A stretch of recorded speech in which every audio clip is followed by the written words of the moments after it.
Hi everyone, welcome to today's video. Today we're going to be talking about functions. So let me share.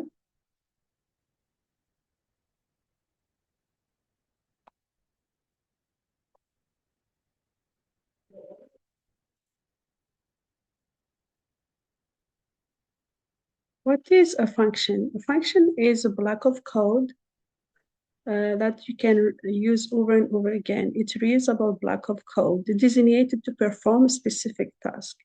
Think of a function as a mini program inside your program. You give it some input called arguments or parameters, and it returns a value after it does something with it. The beauty of a function is once you define it once, then you can call it or use it over and over again whenever you need it, instead of rewriting it, the same code over and over again. That will save you time and make your code shorter, easier to read, and easy to debug. So let's see an example. Basic structure in Python, for example. We have a function called greet name. Let's define this function. def greet name. So when you define a function, you always start with def. Then your parameter is name here. It can be any word. And then colon. These two dots here, they are very important to define function. Always add this. What does this function do? It returns a message that says hello, name plus exclamation mark. Notice hello and exclamation mark is, these both words are between two quotes. That means we want them to be printed exactly the way they are written here. But name is not in double quote because it will be the variable will change. Whichever argument we pass in the function parameter, that's what we're gonna see printed here. This is another style of writing in Python. Div, greet name, print, parenthesis, double quotes, hello, comma, name, exclamation mark. Notice name is in between the curly brackets, which means this is going to be formatted. That's why we added F here. F stands for formatted. Every time you want to use the curly bracket, you need to add F before the double quotes. That means format what's inside the curly bracket. So a div starts the function definition. Greet is the name of your function. Name is the parameter, can be any word. Return sends a result back once the function is called. Print what the function does. Print and return commands do the same thing. Let's use now the function. You can use this function, the function we defined earlier, you can use it in a message. Say message equals greet Alice. Notice I passed argument Alice instead of name, the parameter name. Then print message. Now, once I run this code, it will print not the word message, but it will print whatever the function is doing. It says hello Alice. The function greet Alice will say hello Alice. So this will print hello Alice exclamation mark. The output will be hello, comma Alice exclamation mark.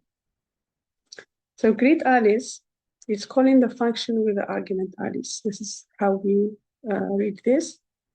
Let's call the function greet name with the argument Alice, which means pass Alice instead of name. Why use functions? We use functions to organize the code, to avoid repetition, write it once, use it many times. Make your code easy to read and debug.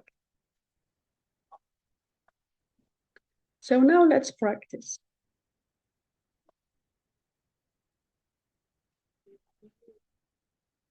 First, to start coding,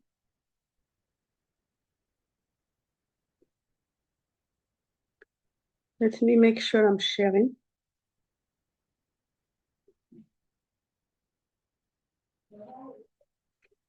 So to start coding, you need to have Python installed on your desktop. For that, you go to your browser, Google, and write python.org and go download. This will take you here. Click, and you see download. Click on that, and you see Python 3.13.3. Then click on this to download Python. I already installed it, so it's going to be double installed, or it's going to install the newest version. And then you also need VS Code. Type in VS Code, you go here. The complete name is Visual Studio Code. Click on it. And then depending on which computer you're using, if you're using Windows, you click on this one to download the VS Code. If you're using Mac, you click on this one. So in my case, I'm going to use Windows. So click on that, and there you have VS Code. Once you have Python and VS Code download and installed on your desktop, now you go to VS Code, open it, and make sure I'm sharing again.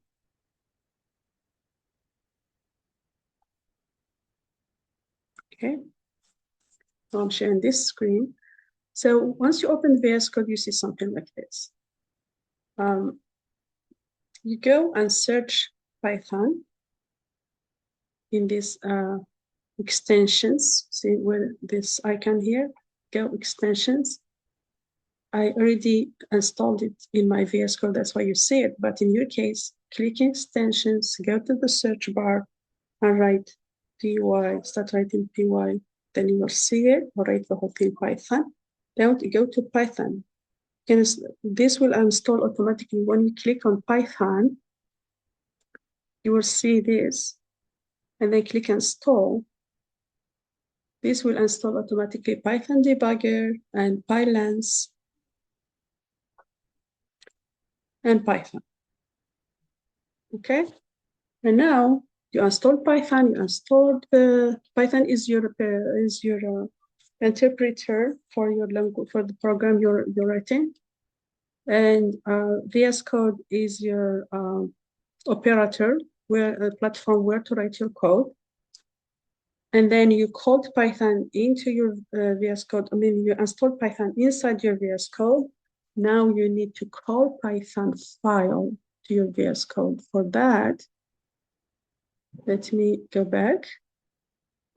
And for that, you need to press three Control, Shift, and P to call the pilot. To open the command, this is called command palette. So to open command palette, you need to press Control Shift P, and once it's opened, you search Python, PYTH Python. You will see. Try again. Sorry. So Control Shift P opens the command palette. Then you start writing Python, PYTHON. Then look for select interpreter, Python select interpreter. In my case, it's on top here because I used it before, just recently used it, but it can be all the way down here. So go with the down arrow until you find it and click on it. And then choose the recommended version, which is this one. Then click on it again. Now you are ready, you are in Python file, and you can write your code. So there's two ways of writing programs. Sorry. So one way is to use the terminal. If you don't have a terminal open here, you can go up here, say terminal, open terminal. Because I have it open, I need to close it first. So you notice I don't have a terminal, but I want to write in terminal. So I go here, terminal, need to open new terminal. Yeah, go here, terminal, then okay, now I see new terminal. It's the bar that was hiding, like that. Like that.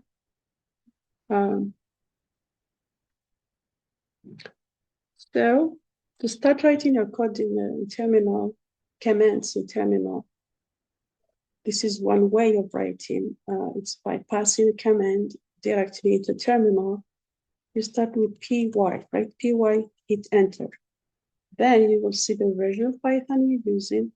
And you will see these three arrows. These three arrows are called Python RAPL. It stands for read, evaluate, print, and loop. Then you start writing your commands. Let's say I want to calculate something like 2 plus 2, then Python give me 4 because Python can be a calculator. If I want to pass a string, let's say name equals David. If I hit print, will not give me anything. That's because we assigned the variable name to David. So the printer now, the computer now, we need to know what we are looking for. We are looking for the variable, so we need to give it the variable name. Then when we hit enter, we will see the result, David, because name equals David. In next lesson, we're going to see more about variables. So this is one way of writing a code by passing commands directly into the terminal. And now to exit the RAPL, you need to just write quit and then enter. There, that will exit the terminal. The RAPL, so you're still in the terminal. I'm going to close the terminal to show you how another way of writing the code. Another way of writing is by opening a file, creating a file. So new file, go to file, new file, and then name your file. Let's say we'll name this file just number 1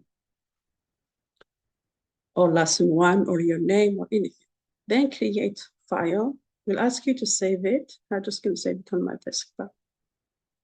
And there you have the space now where you can start writing your code. And because we defined functions earlier in the lesson, I'm just going to practice that. We defined the greet function, right? So diff greet name will return message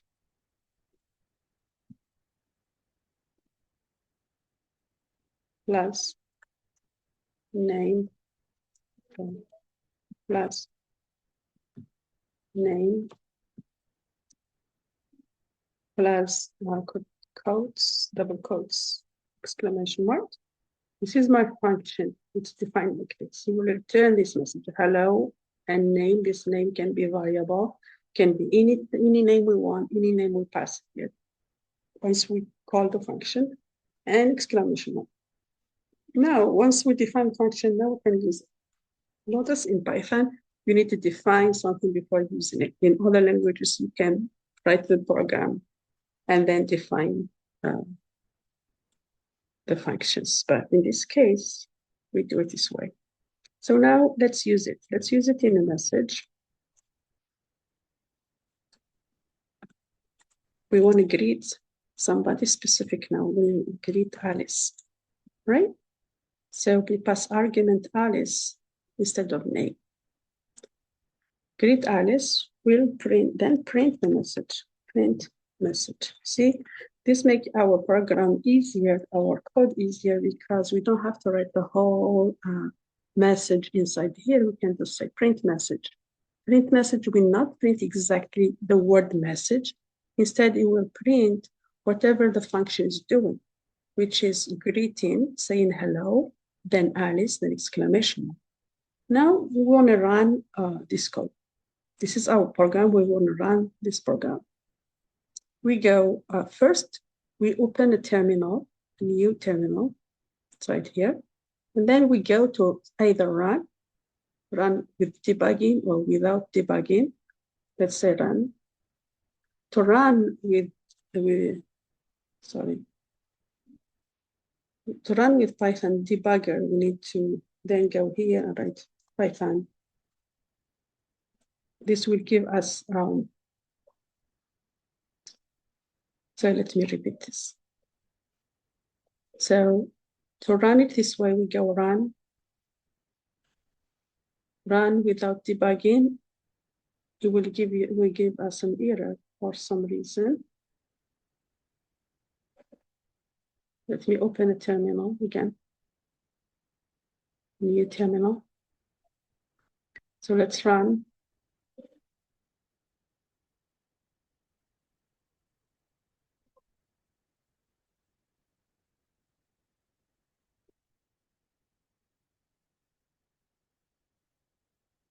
Yeah, and because it was already running, that's why it gave us the error. Now, when we hit run without debugging or run with debugging, sorry, it will give you the message, hello, Alice. But there is another easy way. If I close this one, close the terminal, and open a new fresh one. To run my program, I just go to this arrow, and then you see it does the same thing. Give me the message, hello.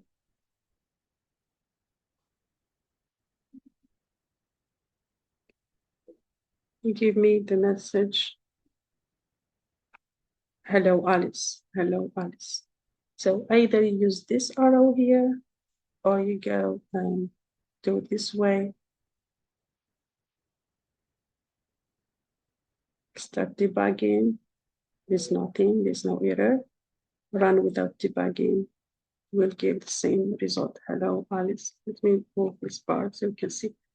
This one, hello, Alice. We run the program using the arrow up here. And the second one gave us the same result using the feature run without debugging that we had up here. That's it for today's video. I will see you next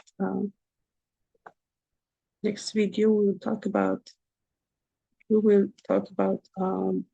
variables. Sorry.